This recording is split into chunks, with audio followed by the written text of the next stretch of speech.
go back, because the pressures they have are very, very different. So what my suggestion is, do absolutely what you're doing, but then go deeper and create those alliances with where the power actually rests.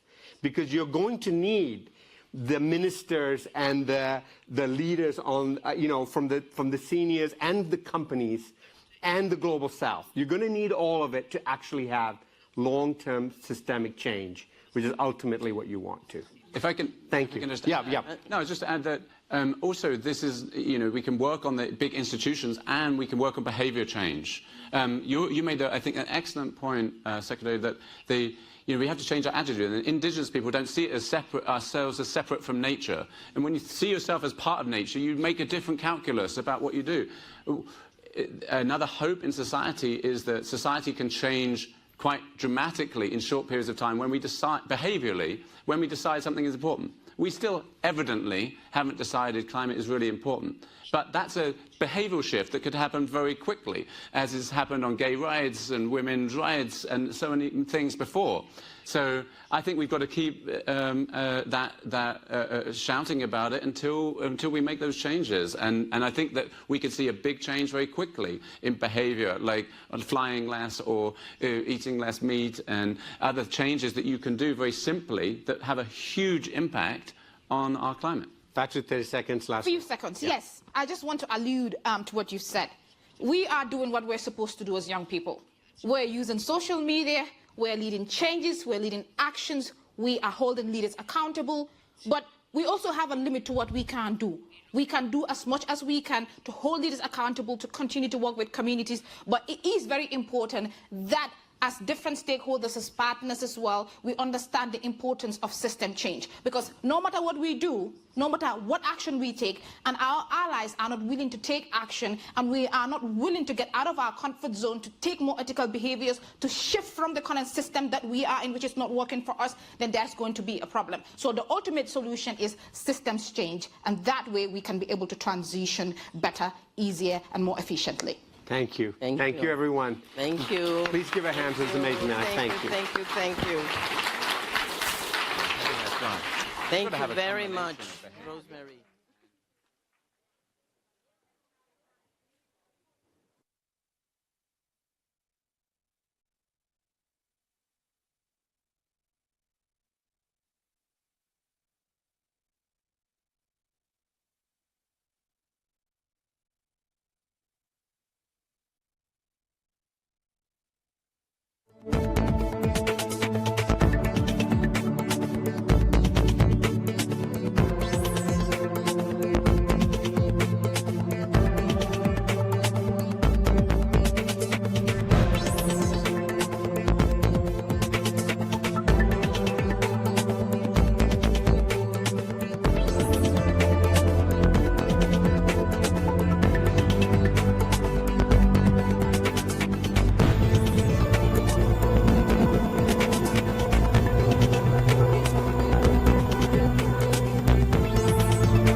appropriate mechanism.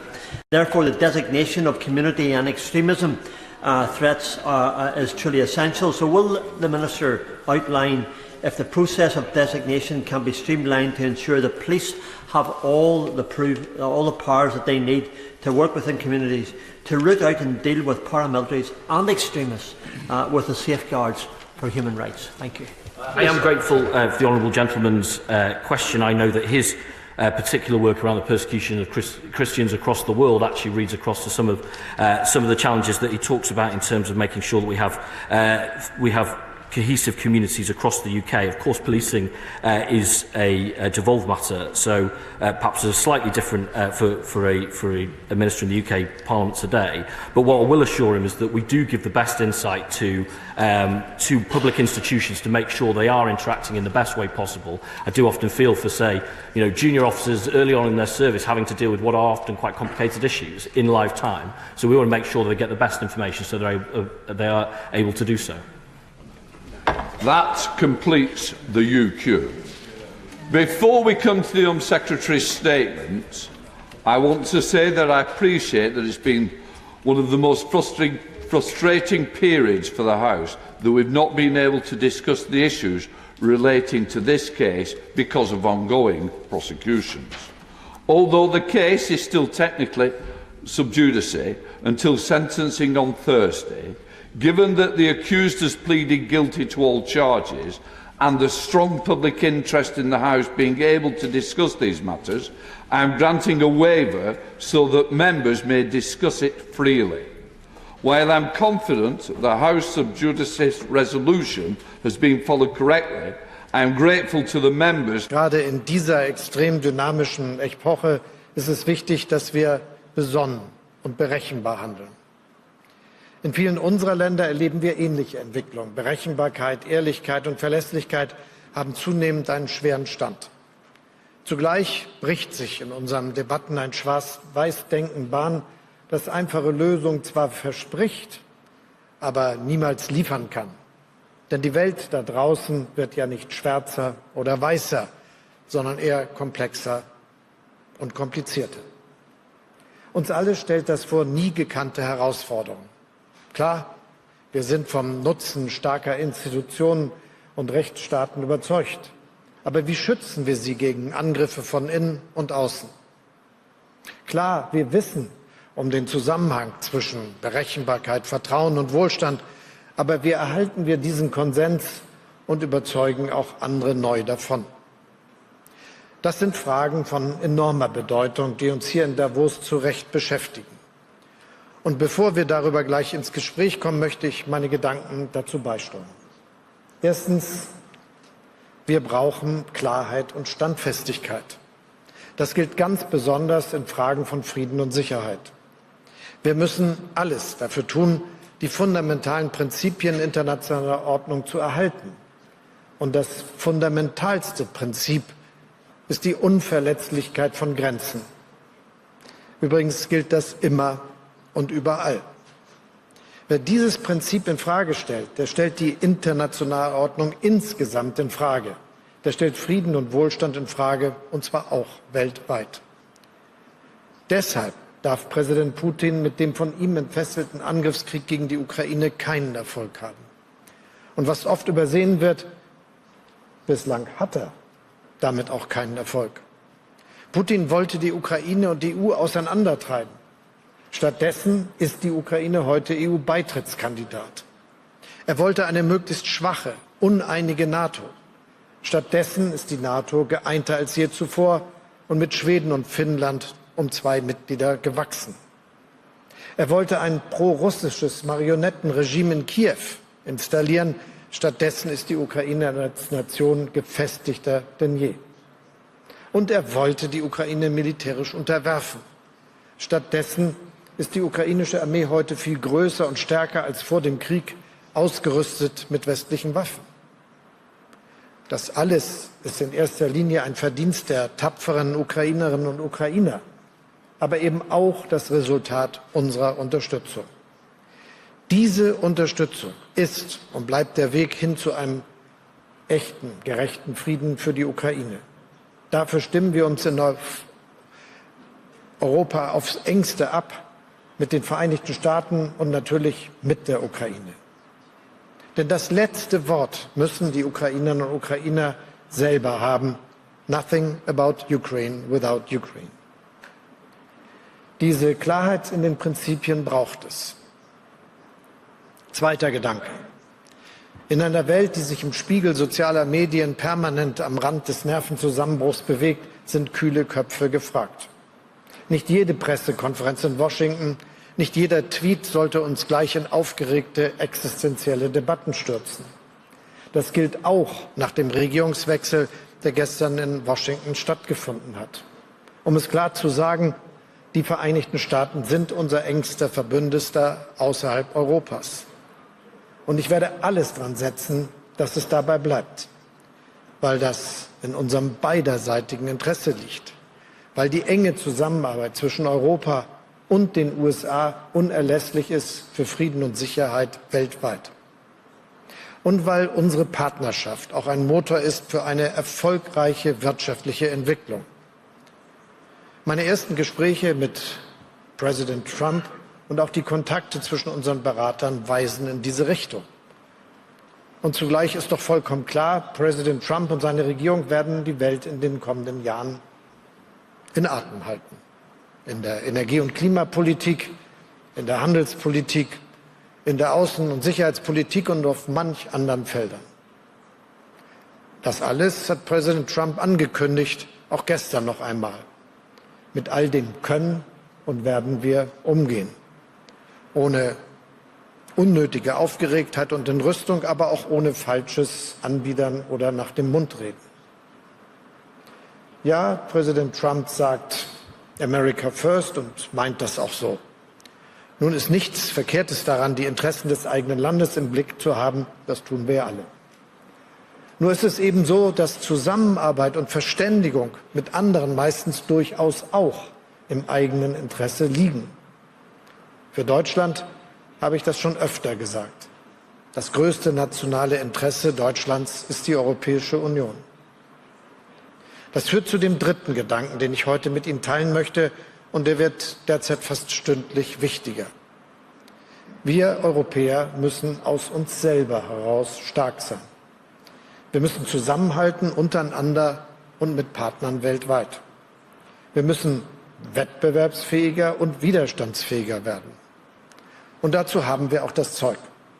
Als Gemeinschaft mit mehr als 450 Millionen Europäerinnen und Europäern haben wir ökonomisches Gewicht.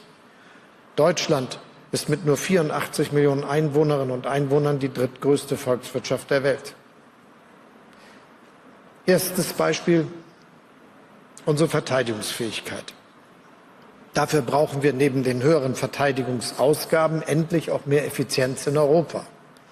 Nicht eigene Goldrandlösungen in jedem einzelnen Land und Dutzende verschiedene Waffengattungen, sondern eine europäische Rüstungsindustrie, die Großprojekte gemeinsam entwickelt, so wie wir das zum Beispiel bei Kampfpanzern und Flugzeugen bereits tun. Mein Ziel ist, dass jeder europäische Beschaffer in bestehende Verträge ohne weiteres einsteigen kann. Und auch die Entwicklung von Waffen müssen Unternehmen ohne Einschränkungen gemeinsam vorantreiben können. Zweites Beispiel: Wirtschafts- und Handelspolitik. Abschottung kostet Wohlstand. Wir werden den freien Handel als Grundlage unseres Wohlstands auch gemeinsam mit anderen Partnern verteidigen. Darüber beraten wir mit EU-Partnern und mit der Europäischen Kommission. Und schon morgen spreche ich mit Emmanuel Macron in Paris darüber. Europa setzt auf freien, fairen Welthandel, und wir sind damit nicht allein. Denn die Verhandlungen zwischen der Europäischen Union und den Staaten des Mercosur über ein Freihandelsabkommen sind nun nach 25 Jahren endlich zum Abschluss gekommen. Und das unterstreicht diese Botschaft. Genauso wie der politische Abschluss des modernisierten Abkommens mit Mexiko vom vergangenen Freitag. Ein Erfolg für Europa und für Mexiko. Denn weniger Zölle, das bedeutet mehr Handel, mehr Wettbewerb und niedrigere Preise. Apropos Wettbewerb. Europa und Deutschland müssen sich ins Zeug legen, um wettbewerbsfähiger zu werden. Und zwar nicht allein als Reaktion auf Entwicklungen in China oder die Präsidentschaftswahl in den USA, sondern weil die Welt und die Globalisierung insgesamt sich tiefgreifend verändert haben. In allen Teilen der Welt, in Asien, Afrika und im Süden Amerikas, sind ernstzunehmende Wettbewerbe entstanden. Das heißt nicht, dass wir in einen Unterbietungswettbewerb einsteigen nach dem Motto, wer zahlt die niedrigsten Löhne und wer hat die niedrigsten Umwelt- oder Sozialstandards. Aber wenn wir als Europäerinnen und Europäer unseren Wohlstand unter diesen veränderten Vorzeichen erhalten wollen, dann müssen wir vor allem technologischen Vorsprung halten und in Teilen neu begründen. Quanten, Halbleiter, Pharma, Bio- und Klimatechnologien, das sind Schlüsseltechnologien und Branchen, die ein Industrieland wie Deutschland braucht, die auch ein souveränes Europa braucht. Darauf muss und wird die Europäische Union ihre Politik in den kommenden Jahren noch stärker ausrichten. Vom Wettbewerbs- und Beihilferecht über die Industrie- und Finanzpolitik bis hin zu einem modernen Einwanderungsrecht. All das gehört zusammen, wenn wir heute neues Wachstum in Europa begründen wollen. Und das ist möglich. Da bin ich mir mit Emmanuel Macron und mit vielen anderen einig und auch mit Kommissionspräsidentin von der Leyen.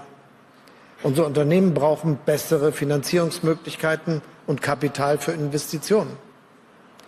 Viele Banken und internationale Finanzinvestoren stehen bereit, aber sie scheitern häufig an national organisierten Kapitalmärkten in Europa.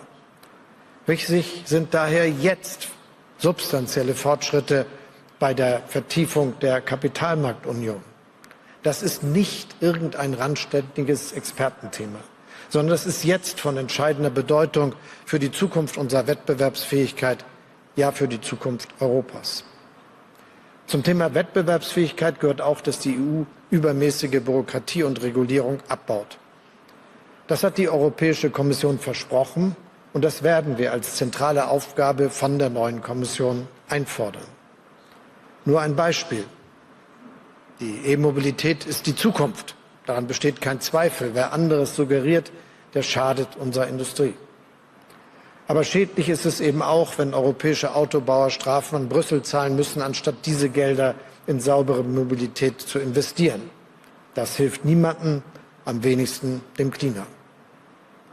Was wir brauchen, sind pragmatische Lösungen, keine ideologischen. Und deshalb freue ich mich, dass die Kommissionspräsidentin meinen Vorschlag europaweit harmonisierter Kaufprämien für E-Autos inzwischen aufgenommen hat. Unser Anspruch in Europa muss sein, wir machen uns selbst besser. Dafür ist es ganz entscheidend, dass auch Deutschland als größte Volkswirtschaft der Europäischen Union jetzt weiter massiv in die Zukunft investiert. Dabei denke ich zuallererst an private Unternehmen, kleine wie große. Die will ich unterstützen mit einem unbürokratischen Made-in-Germany-Bonus für Investitionen, schnell, einfach und pragmatisch. Mit 10% soll sich der Staat an jeder Ausrüstungsinvestition in Deutschland beteiligen mit einer Steuergutschrift. Ohne aufwendige Anträge und ohne dass Bürokraten den Daumen über neue Geschäftsideen heben oder senken, von denen sie doch viel weniger verstehen als die Unternehmen selbst, die ja auch das ganze Risiko tragen. Investitionen in neue Technologien, Geräte und Maschinen sind das eine. Das andere sind Investitionen in unsere Substanz, in Straßen, Schienen und Brücken, Strom- und Wärmenetze, neue Häuser und Wohnungen. Für Investitionen in Strom- und Wärmenetze, neue Häuser und Wohnungen habe ich unter anderem einen Deutschlandfonds vorgeschlagen, für den neben öffentlichem auch privates Kapital mobilisiert werden soll. Wenn es ein Industrieland auf der Welt gibt, das kraftvoll in die Zukunft investieren kann, dann ist das Deutschland. Die Staatsverschuldung aller anderen G7-Staaten liegt über 100% des Bruttoinlandsprodukts, teilweise sehr deutlich. Deutschlands sinkt Richtung 60%.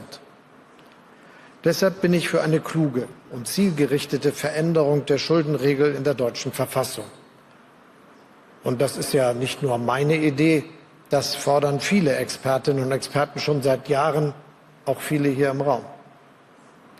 Der IWF Und der schon zitierte Nobelpreisträger, Unternehmensverbände, Gewerkschaften, alle raten uns Deutschen dringend zu mehr Investitionen in Verteidigung, in Infrastruktur des Verkehrs und in Bildung, in sichere und bezahlbare, saubere Energie.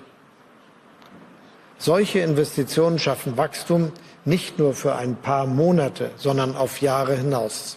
Sie sichern Wohlstand für die kommenden Jahrzehnte. Meine Damen und Herren, ich weiß, auch viele von Ihnen haben das Gefühl, dass wir uns stärker als früher einstehen müssen für unsere Überzeugung, für unsere Werte und für unseren Wohlstand. Dazu möchte ich Sie und uns alle heute ermutigen. Standfest in unseren Prinzipien, gelassen in den allzu aufgeregten Debatten, pragmatisch im Handeln, eng verbunden mit alten und neuen Partnern. So kommen wir durch diese schwierige Zeit. Schönen Dank.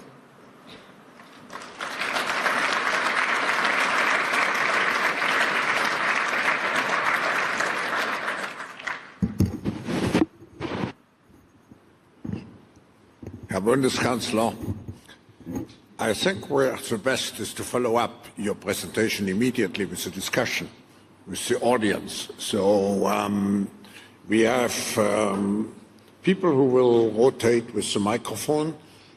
So please raise your hands if you have any question or any comment to be made. And don't be shy.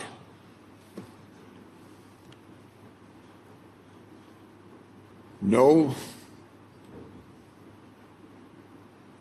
I don't see. People are too shy here. I'm not used from the Davos audience. Here, please. Thank you very much. I'm the African Union Commissioner for Infrastructure and Mission. Maybe you would like to hear, I would like to hear from you about your Africa plan, please. Thank you. We collect 1 or 2 or 3 questions. Any comments? Yeah.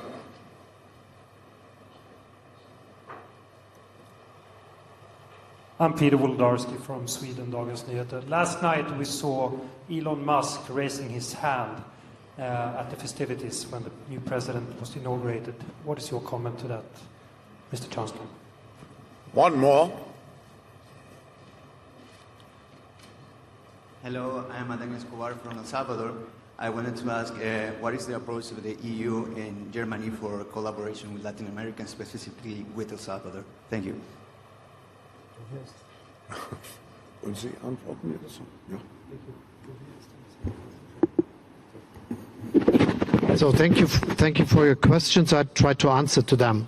So first, about investment. I think it is necessary that we do a lot for raising the figures for investing more into infrastructure all over Europe, but also in Germany especially. And for making this feasible, I think we must develop our capacity for doing so. And this is why I discussed about different figures which we could use for enlarging investment in this kind. One is what I proposed as this special fund of Germany, Deutschlandfonds, which would give us the chance to combine private and public investment also within the framework of the constitutional restraints in Germany, looking at investment from public money. And I think this will be very, very effective and gives us the chance to boost investment where it's needed. And the same is with the reform about the dealing with public debt in Germany, which I think is a good, moderate progress which we need in Germany, since it makes sense that we continue to have rules which are strict, but they must be more pragmatic so that we can do the necessary investments. I think for the European Union as a whole, it is necessary that we put together our strengths for boosting investment within the fiscal possibilities we already have.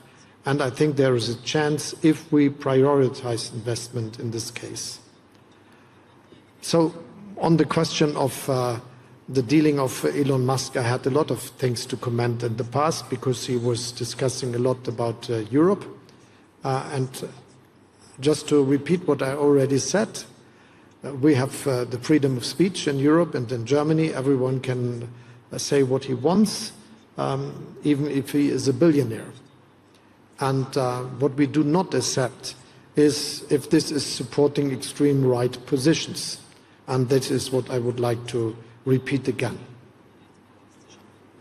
And on the question of cooperation, I think Europe needs cooperation with every part of the world. We are willing to do this, and you know that there are a lot of strategies for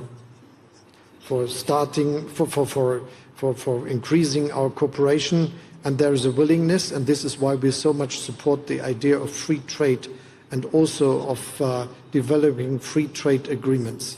I'm happy that we are now successful with Mexico and Mercosur, but I think it should be not the last ones we do. There are many regions which are working very hard to get this done, with India, with Indonesia, with Malaysia, with many, many other countries and regions. And I think this should be now be more successful as it was in the past. It will create wealth if we have more free trade agreements between the European Union and other countries and regions. Mr. Chancellor, if I may ask you a question, could you elaborate on your views related to strengthening European security? We are living in a very dangerous world. You mentioned NATO. But if you could enlighten us what you see as specific European efforts in this respect. First, NATO will be key for security also in the future, and the transatlantic partnership is key for security in Europe. And I will do everything, and we all in Europe together will do everything to maintain the good cooperation we have with our partners transatlantic, and there are a lot of opportunities which we will have for a better security in the future. One aspect that changed in the past is that we all spent more for defense. I think nearly every country in Europe is now spending more than 2% of the GDP for defense due to the fact that there is a threat to our security coming from Russia, which we really understand exactly after the aggression against Ukraine. And my view is that we should keep this, that those who have not reached the goal will do it very fast, and we should not forget that it was a big progress that Finland and Sweden joined NATO. When it comes to cooperation within Europe, I think there is a lot we can do, especially when it comes to defense industry. There is a possibility for the European Union to support industrial processes of investment into defense industry, but the more important aspect would be to support cooperation. I already spoke about the procurement. In my view, it is really not very useful that every of the 27 member states has to start again when it goes to buying tanks. If, for instance, one country already made a deal with a company, why not joining it? This would increase sales and make production cheaper, and this would really be to the benefit of everyone, as we know that there are 10 times more different sorts of weapons in Europe as in the United States, and this has an impact on scales for the production. So cooperating and easing cooperation with this way of procurement, I think, would make a big difference. We launched, for instance, the European Sky Shield initiative, which also aims for having larger scales in what is necessary for being successful with the new weapons we use there and the missiles that are involved. The same is with cooperation of companies. I mentioned this question too, and there should be not a competition regulation that hinders companies in the defense sector to develop together something they want to sell together. Mr. Chancellor, the theme of this meeting is the intelligent age. Now, the infrastructure for the intelligent age is a digital network a country has. And there's sometimes the criticism that Germany is lagging behind in terms of its digital infrastructure. What do you intend to do to make sure that Germany and Europe become leading examples related to the infrastructure necessary for the intelligent age? It is necessary to increase investment, and since this is mostly private investment, we have to increase private investment into the infrastructure. There are different sectors we have to look at. One aspect is what is related to mobile communication. My view is that we should develop a single market in this field, that it works more effective as it is today, so that the large telecommunication companies are more competitive also when it comes to global scale, global view on this question. And this would boost also their investment capacity. My view is that we should be front runners when it comes to 5G and further development in telecommunication. And with the legislation we now imposed in Germany and the new decisions of our authorities, it will take place that we will have a strong infrastructure which reaches nearly every part of the country and which also gives us a very good grid, a good mobile communication situation everywhere, also for industrial uses and industrial needs. The second is with fiber. I think this is increasing now. We supported the private sector in developing the grid, which is related, and this is also where we have to improve. When it comes to the use of digital opportunities by authorities, I think we improved, but we have to continue. And this is especially when it comes to artificial intelligence. My perspective is that Germany should be one of the front runners in using artificial intelligence also when it comes to public services. There is a big market for others to offer us, but also we are very successful in creating opportunities for developing the technology. Let me just mention the question of health. We changed legislation on the use of digital data, which I think is now giving access to the biggest data resource for research for companies that are doing research in the pharmaceutical or medical sector. And I really see that there are now a lot of greenfield investments coming to Germany because of the new opportunities which are related to the new possibility to use data and digital infrastructure in Germany.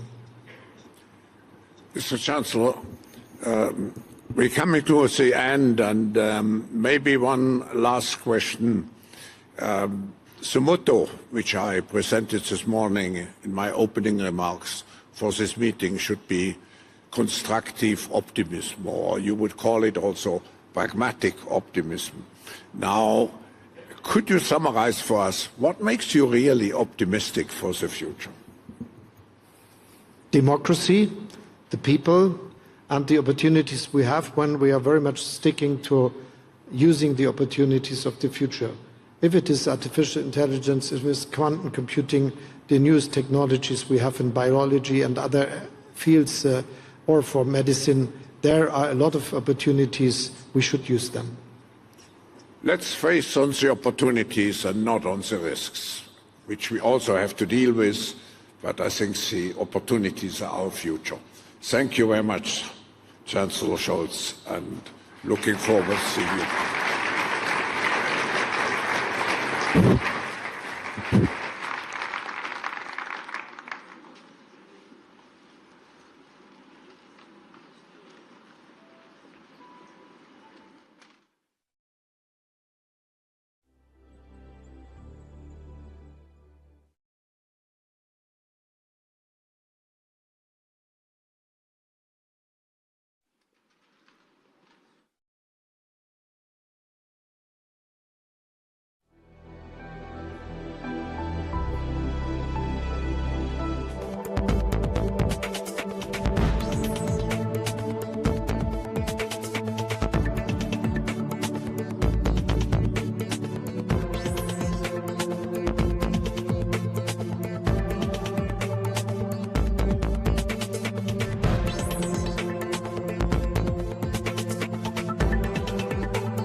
Your Excellencies, ladies and gentlemen, dear friends of Ukraine, please join me in welcoming back to Davos the President of Ukraine, Mr. Zelenskiy.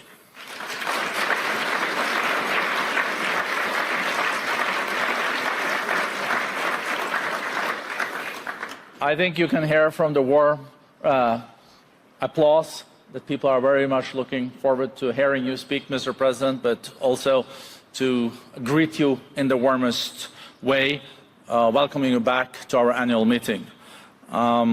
We are really now approaching 3 years since the beginning of the full-scale invasion of Ukraine, the largest European conflict since the Second World War. Nearly 1/5 of Ukraine's internationally recognized territory remains under occupation. The scale of human suffering since the 24th of February 2022 has been tragic. Almost 40% of your population requires humanitarian assistance. Millions face food insecurity. Deliberate attacks against your country's energy infrastructure expose Ukrainians to freezing temperatures. Attacks against civilian infrastructure, including schools, hospitals, have caused huge physical and mental harm on those that are most vulnerable. In the face of this tragedy, thanks for your leadership, Mr. President, you and your country remain steadfast. Your country remains firmly on the European path, having been granted EU candidate status. Mr. President, we truly hope that we will see the war come to an end in 2025 through a just and lasting peace that restores Ukraine's sovereignty, a peace that ensures future generations will never have to know the horrors of war. The world is eager to hear from you on what lies ahead for Ukraine in the coming year. Welcome back to Davos, Mr. President.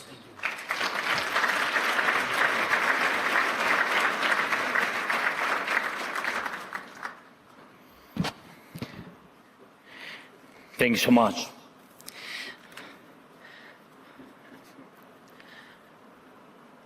Ladies and gentlemen, I want to talk about the future of Europe with you, which basically means the future of most people here.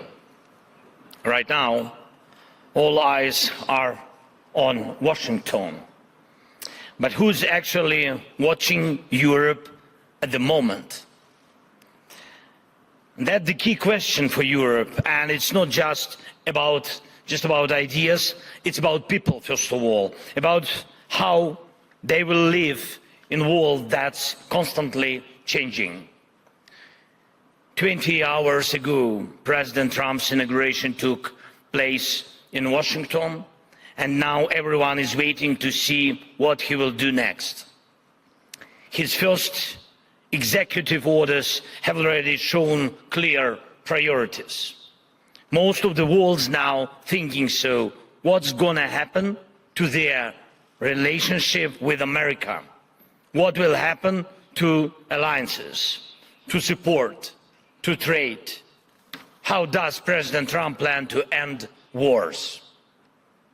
But no one is asking these kinds of questions about Europe, and we need to be honest about that.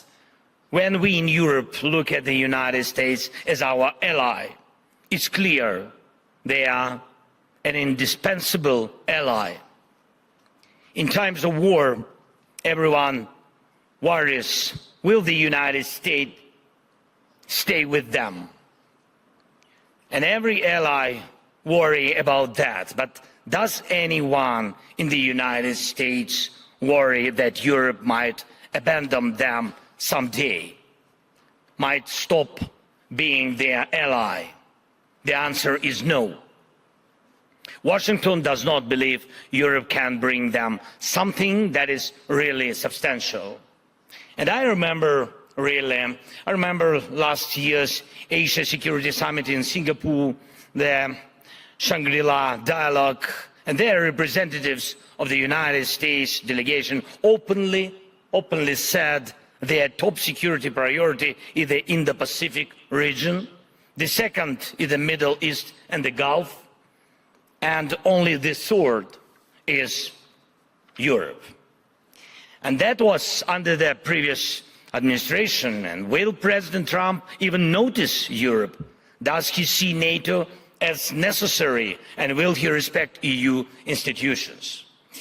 Ladies and gentlemen, Europe can't afford to be second or third in line for its allies. If that happens, the world will start moving forward without Europe. And that's a wall that will not be comfortable or beneficial for all Europeans. Europe needs to compete for the top spot in priorities, alliances and technological development. And we are at yet another turning point, which some see as a problem for Europe, but others call a chance. Europe must establish itself as a strong global player, as an indispensable player. Let's not forget, there is no ocean separating European countries from Russia. And the European leaders should remember these battles involving North Korean soldiers are now happening in places geographically closer to Davos than to Pyongyang. Russia is turning into a version of North Korea, a country where human life means nothing. But they have nuclear weapons and a burning desire to make their neighbors' lives miserable. Even though Russia's overall economic potential is way smaller than Europe's, it produces several times more armor and military equipment than all of Europe combined. And that's exactly the path of wars Moscow chooses to take. Putin signed the new strategic deal with Iran. He already had a comprehensive treaty with North Korea. Whom do they make such deals against? Against you, against us, against Europe, against America. We must not forget about it. It's not by chance that are their strategic priorities, and our priorities must match the challenge in politics and in defense and in economy. Such threats can only be counted and only counted together. Even when it comes to army size, Russia can field about 1.3, maybe 1.5 million troops. We've got more than 800,000 in our military. Second after us comes France with over 200,000, then Germany, Italy and UK. Everyone else has less. This isn't a situation where one country can secure itself alone. It's about all of us standing together to mean something. For now, thankfully, the influence of Iran's regime is weakening. This gives hope for Syria and Lebanon, and they should too become examples of how life can recover after war. And Ukraine is already stepping in to support the new Syria. Our ministers have been to Damascus, and we've launched a food aid program for Syria called Food from Ukraine. And we are getting our partners involved to invest in these delivers and in building food production facilities. And Europe could totally step in as a security donor for Syria. Time to stop getting headaches from that direction. And Europe, together with America, should put pay to the Iranian threat.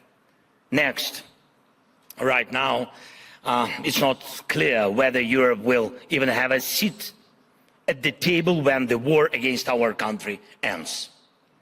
And we see how much influence China has on Russia. And we are deeply grateful to Europe for all the support it's given our country during this war. But will President Trump listen to Europe? Or will he negotiate with Russia and China without Europe? Europe needs to learn how to fully take care of itself so that the world can't afford to ignore it. It's vital to maintain unity in Europe because the world doesn't care about just Budapest or Brussels. It cares about Europe as a whole. And we need a united European security and defense policy, and all European countries must be willing to spend as much on security as it truly needed, not just as much as they have gotten used to during years of neglect. If it takes 5% of GDP to cover defense, then so be it. 5% it is. And there is no need to play with people's emotions that defense should be compensated at the expense of medicine or pensions or something else. That's really not fair. We have already set up models of cooperation for Ukraine's defense that can make all of Europe stronger. We are building drones together, including some totally unique ones that no one else in the world has. And we are producing artillery together and in Ukraine, and it's much cheaper and faster than in any other country in the world. And investing now in Ukrainian drones production is investing not only in security of Europe, but the ability of Europe to be a security guarantor for other vital regions. And we need to start building air defense systems together, ones that can actually handle all types of cruise and ballistic missiles. Europe needs its own version of the Iron Dome, something that can deal with any kind of threat. We can't rely on goodwill from a few capitals when it comes to Europe's security, and whether it's Washington, Berlin, Paris, London, Rome, or after Putin kicks the bucket, some imaginary Democrat in Moscow someday. And we need to make sure no European country is dependent on a single energy supply, especially not Russia. Right now, things are on our side. President Trump is going to export more energy. But Europe needs to step up and do more long-term work to secure real energy independence. You can't keep buying gas from Moscow while also expecting security guarantees, help and backup from the Americans. That's just wrong. For example, the Prime Minister of Slovakia is not seeking access to the US gas, but does not lose hope to enjoy US security umbrella.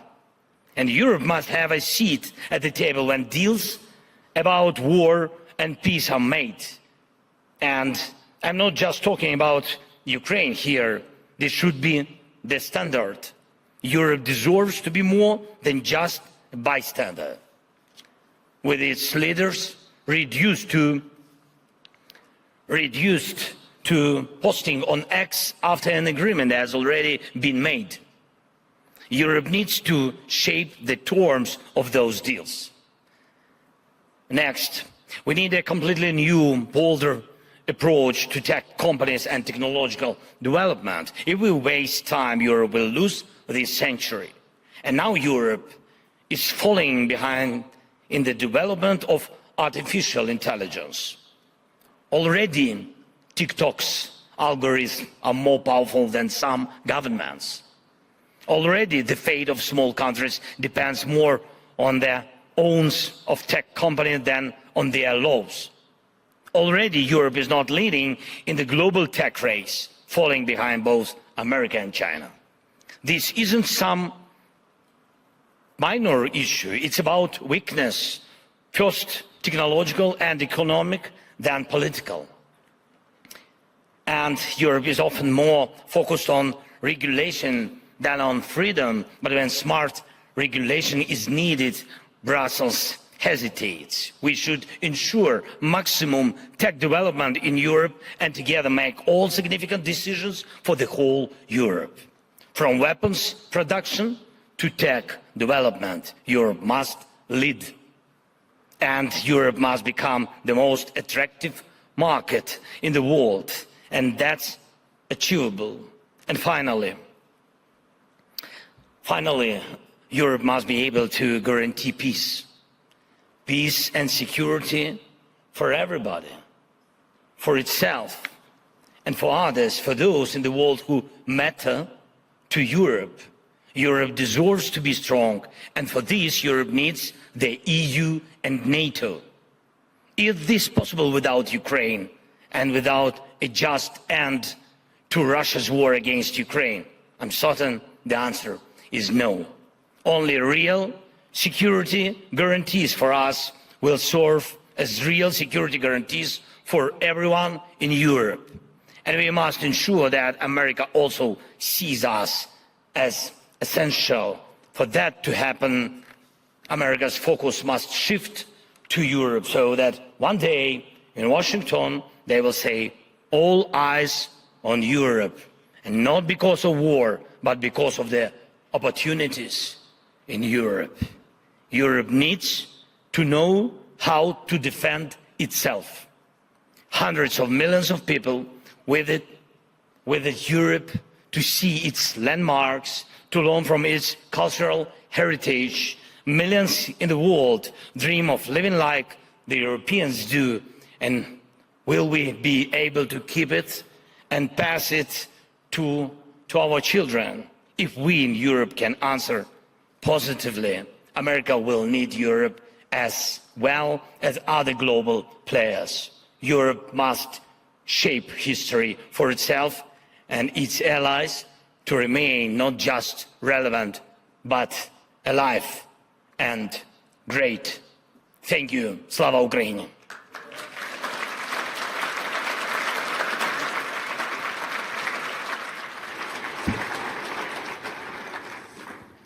Will you speak in English or in Ukrainian? Oh, if I can Ukrainian, if I can use Ukrainian, it's good.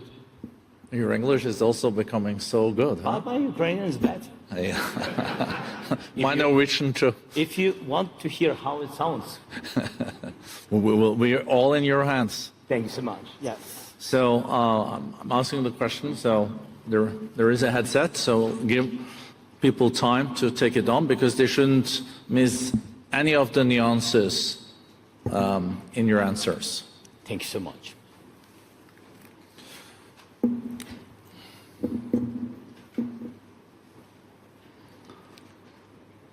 How many questions you have? Depends on how long your answers are. We have a backup. You have only one question? Oh, no. I have a few. Okay. You know, the war has almost gone on for 3 years now. And, you know, it's incredible how you are holding up. But, of course, the pressure has also increased, as you said, from Russia and their allies.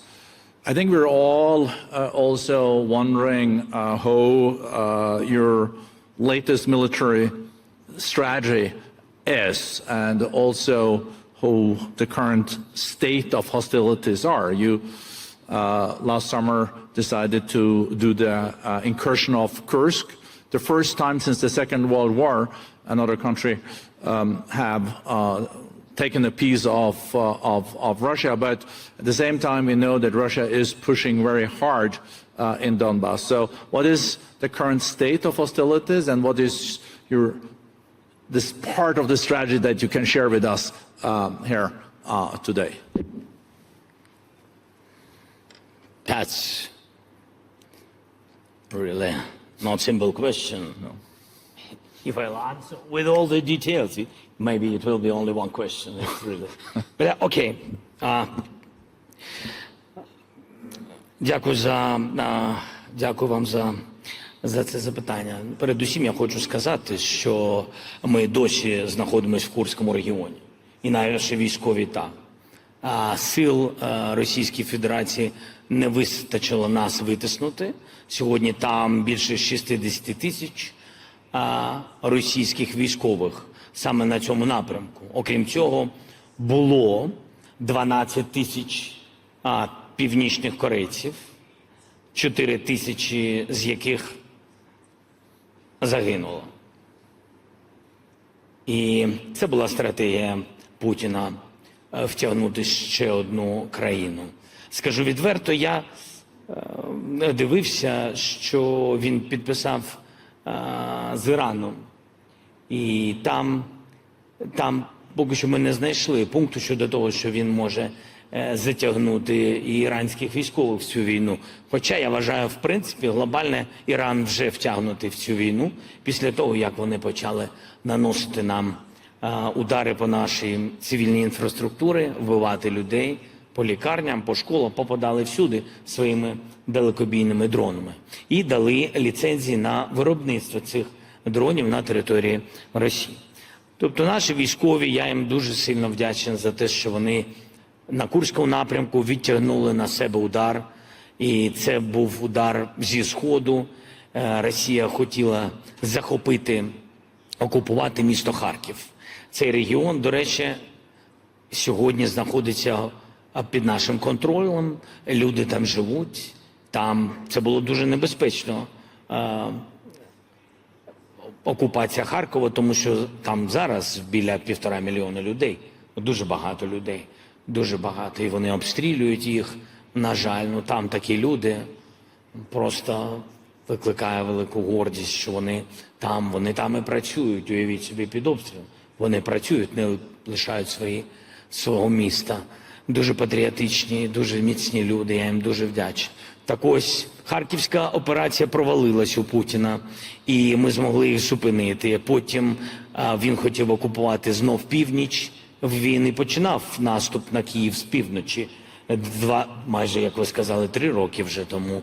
І тут він вирішив почати з півночі знову і захопити велике місто Суми. І тоді нам прийшлось зробити превентивний удар в Курському напрямку, чим ми зробили буферну зону між військами Росії і нашим містом Суми. І тому сьогодні Суми під нашим контролем. На півночі російських військ і північно-корейських військ немає. Вони всі притягнуті до цього магниту, до наших військ на Курському напрямку. На Сході у нас складна ситуація, і там найбільші війська, може найбільш підготовлені, але найбільша кількість російських військ знаходиться на Сході. А вони тиснуть щоденно. Ви знаєте, що у нас була велика проблема з затримкою. Спочатку це було голосування Конгресу, потім були довгі постачання, і навіть зараз ті постачання минулого року, вони ще в дорозі, скажу вам відверто. Там наші хлопці борються, там все дуже-дуже непросто. На інших напрямках русські провалились. Яка стратегія? Yes, from here. Стратегія, ми повинні підійти до будь-якої дипломатії, яка призведе, я в цьому впевнений, до закінчення війни. Питання, яка вона буде? Якщо дипломатія буде сильна, і після цієї дипломатії, і після тих чи інших форматів перемовин України будуть міцні гарантії безпеки, що унеможливлять повернення Путіна з війною, то це буде сталий, справедливий, сильний мир для України, для Європи, як я це говорив, і, якщо чесно, для Америки також, для всього світу. Але якщо буде слабкі гарантії безпеки, буде невпевненість, будуть тільки слова, то, відповідно, і від Росії ви отримаєте тільки слова. І вони знов повернуться з війною. Mr. President, in your speech, you were underlining that Ukraine is also playing a role as a kind of a bulwark against Russia for the rest of Europe, and especially in some former East European countries, there is, of course, a lot of concerns for the future, taken into account what has unfolded in Ukraine. And you argued that for Europe, this should be the first priority. Then you said, for America, of course, they have a transatlantic ocean between themselves and Russia.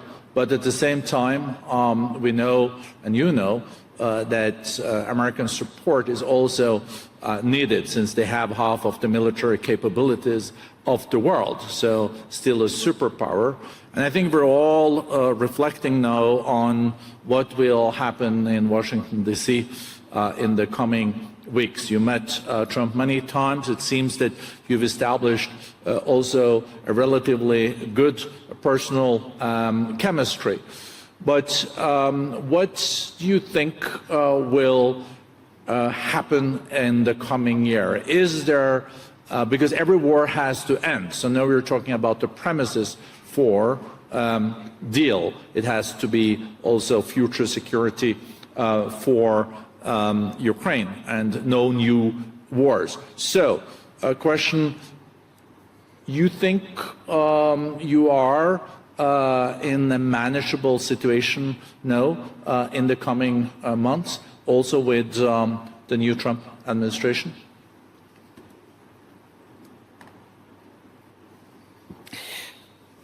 Дякую за запитання.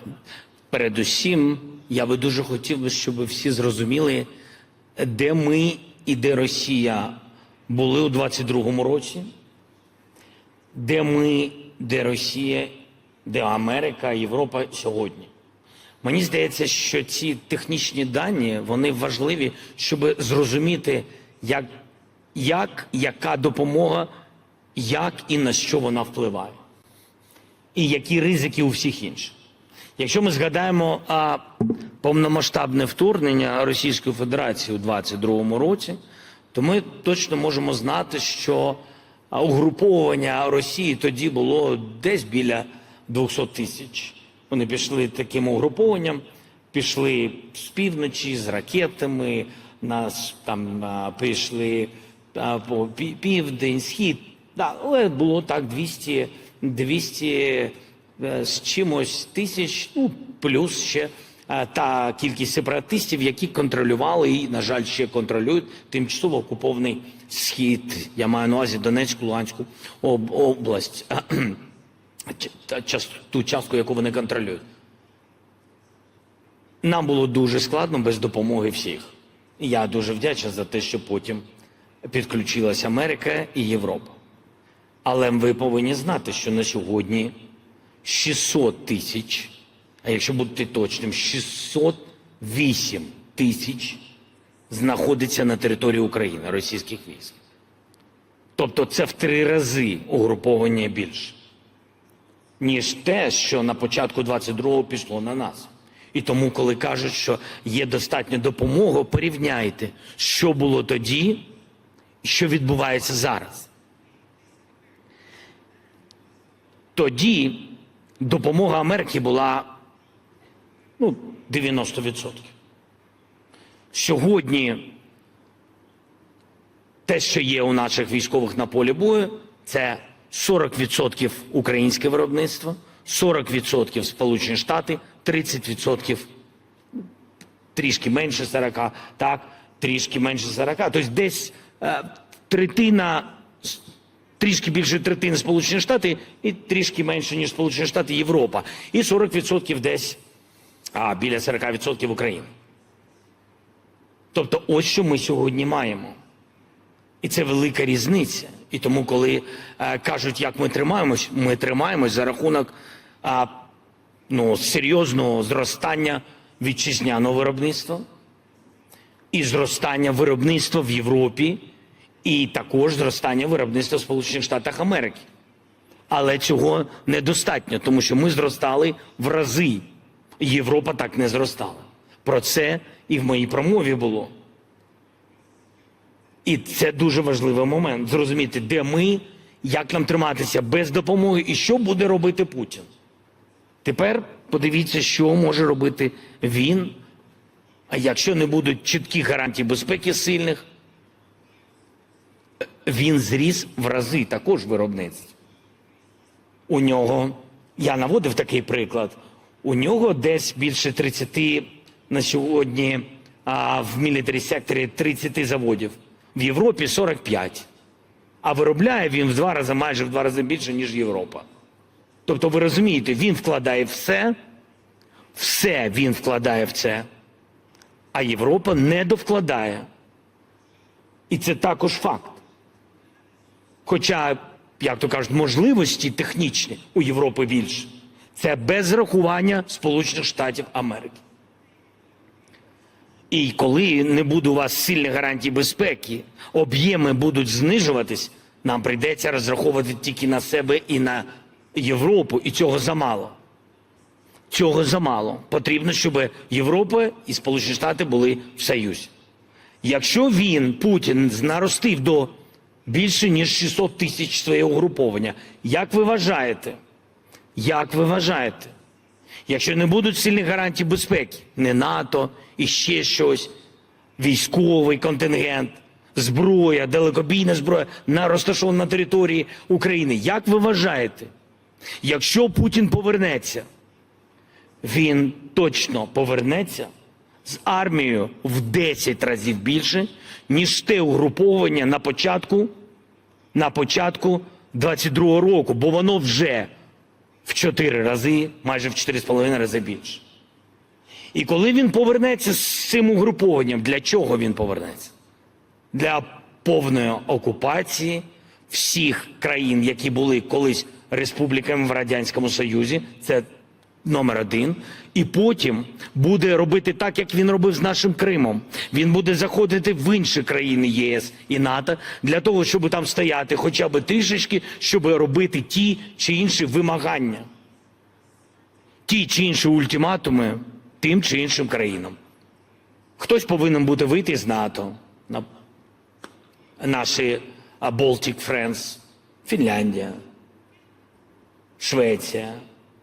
Він буде нас всіх повертати до свого світу, який у нього вже живе в його голові. Ось що буде відбуватись, якщо не буде сильних гарантій безпеки. Одне з важливих запитань, яке буде ставити Путін, і ми всі це побачимо – зменшення української армії в рази. Ви всі це будете бачити, бо це абсолютно зрозуміло.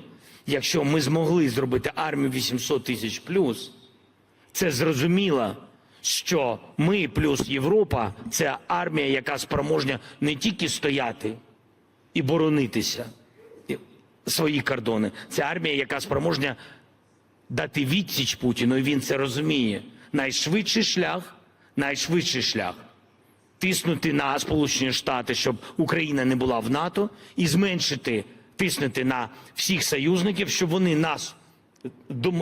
вони нас тиснули, щоб ми зменшили армію в 5 разів. Ось це і буде. Це те, що він хоче. Не буде, я маю на увазі. Ми не дамо цього зробити. Але він буде намагатися це зробити. І найголовніше, мені здається, стратегія з президентом Трампом. У нас дійсно хороші відносини. Але тут ми маємо сьогодні такий прагматичний час. І для нас дуже важливо, щоб зайві голоси, які іноді навколо президента Трампа доносять дезінформаційну позицію або позицію проросійську, для нас дуже важливо, щоб Європа була гучна, щоб її чули, щоб голосів навколо президента Трампа було більше, для того, щоб він чітко розумів деталі і ризики. Ризики, які можуть бути в майбутньому, причому дуже швидко. Чому? Трамп, він мені сказав, і він потім і публічно про це говорив, він буде робити все, аби закінчити війну в цьому році. Я йому сказав, що ми ваш партнер. Це війна у нас. Ми знаємо всі болючі місця. Ми розуміємо, як це для нас боляче. Ми витрачали наших людей. Це найбільша втрата для нас. Ми хочемо закінчити війну в цьому році. Але не просто слово швидко, а справедливо передусім. надійно для нас, для українців, щоб вони повернулись додому, жили в безпеці і працювали. І мені здається, що це найголовніше. Принаймні ми будемо робити все для цього.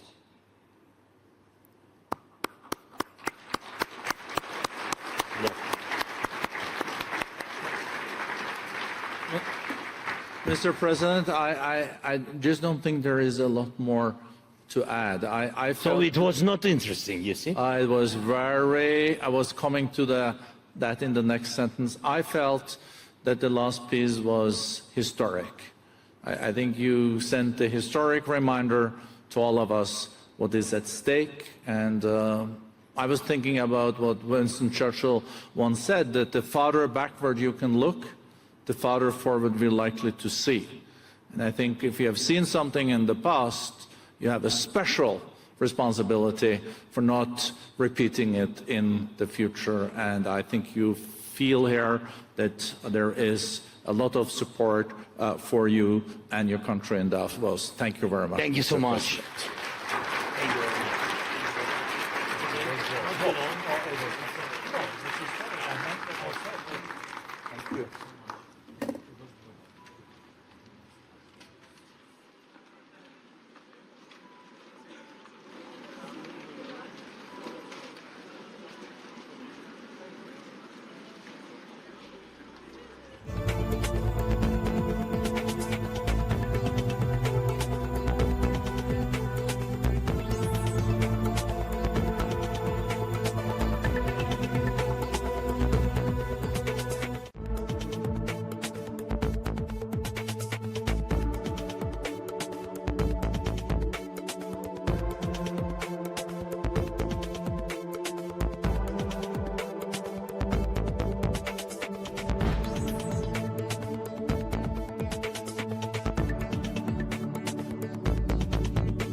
of society, starting with education. Again, children can't wait for the schools to be rebuilt, to be brought together, to learn and hope again. But I don't think we'll see that investment, because if there is not a credible pathway, towards political progress. And so, for the time being, I feel that what we're seeing in terms of this tented sort of reality in Gaza may be a feature that will stay with us unless we can seriously make progress on the political settlement, which will have to deal with the issue of justice for Palestinians, of accountability for war crimes. And Tom, as you say, it will only come if the public puts pressure on governments to make sure that we see this accountability, that we see this push for a just solution for Palestinians, both in Gaza and the West Bank, without which no stability in the region is possible. And all those points taken, obviously, the rinse and repeat has another actor in there as well as the Israelis. Hamas has been part of the rinse and repeat as well. So I go back to the point that if Hamas comes back, it may be a form of stability that even the Netanyahu government might welcome for its own purposes, but it may nonetheless then contribute to that instability as it goes forward, given Hamas's approach to resistance. Robin, that's why I think there are three phases. Well, I was going to say, as we've got 2 minutes, and you've got your 3 phases, you're going to go first. I was going to ask, hold on a sec. I'd like to go to each person. Hold on a sec. I want to go to each person. I want to give you a chance to say one last thing. This will be your last thing. But, look, we can sit here and we will. And each of you have expressed extremely well the almost insurmountable mountains of problem that are going to have to be covered. But I want you to give me your best case. Your best case, I know your worst case. I want you to give me your best case for the next 3 months to 6 months. What is it you need? If you can't give me a best case, what would you need to get to a best case? Something of that sort, because we're trying to look forward here rather than, there's a situation with Trump coming in where we've got to try to seize it somehow. So say whatever you want to say, Comfort, but give me your best case requirement at the end, and then I'm going to go in reverse. I'm going to go 1, 2, 3, 4. Okay. Yeah, I mean, look, there are 3 phases, and the question. You've only got a minute to 2 each. There are 3 phases, and the most crucial part is that 3rd phase, because it's about how you begin to give some reality to that Palestinian aspirations as well. So I think it's crucial. Get over this 16 days. There are a number of questions of whether we can get there. But part of that political solution is about Palestinian succession, renewal, and then beginning to deal with the governance architecture that you need in Gaza. But, Robin, and I think this is something that we should never take off the table, the Israeli society itself is in a state of trauma as well, and they are part of the solution. They haven't come out of that 7th of October mindset, and I think we need to recognize that that's going to be part of the getting through the phase 1, 2, and 3, and accompanying them as well. That's a piece of the jigsaw that we need to factor in. And I'll editorialize by saying I think this is why there's going to be so much pressure on the Trump administration, which is supposed to be more tuned in to that. Whether it is or isn't is another matter, but it's meant to be. So this government, this administration, does have a moment to try and do what you just said there. It's a guarantor. They have a vision of the 3rd phase, but they might have a vision of the 1st phase. It's a guarantor, but does it have the enforcement capability we will see. To drive through the phases? Very soon. And that's the key. I think this is not a humanitarian crisis or humanitarian situation. I think this is a situation of our collective humanity. I think our humanity is at stake here as a collective, making the world a better place. It's not just about economics, it's about fundamental human rights. And I think we all need to invest all our efforts and resources in protecting our fundamental humanity as a collective. And I know you said, it's like, who would invest in Palestine right now? But you'll be surprised. That's why I think, and you said it, that's an astonishing number. $300 million of investment money in 15 months. That's crazy. So there is hope, because the world hasn't given up on Palestine. It wants to free Palestine, and it believes in the collective humanity, and is willing to put serious amounts of, not this money that keeps going towards you know, like you said, rebuild and then Israel blows it up and demolish. No, the world is wanting a decisive, you know, solution that ends this and ends up with justice and freedom for both, and that will unleash the immense potential. The entire region, not just Israel and Palestine, the immense potential, the entire region. You mentioned Trump, and I think he's been sort of ringing the sort of appetizer bell on that. I think we all know he was the mastermind of Abraham Accords 1.0, and he has 2.0 coming up. The big question is that in the context of a collective humanity? Yep. And can we really, truly unleash the potential of the entire region in a sustainable way that is good for everyone, doesn't marginalize one people or strip the rights of one people versus another? I mean, I think Trump might have both the short-term interest and the longer-term vision to try and go for that. We will see. There is a win-win-win. Can he sustain the discipline to do this? I will simply say, as a European, I hope that as Europeans we will step forward at this moment, having been relatively silent. We have to. Europe has a historical obligation. Exactly. So I think, you know, we're doing a lot of hope on what America should and shouldn't do. I hope Europeans will step forward at this moment and follow a lot of the advice each of you have been giving. Sarah, your last comment?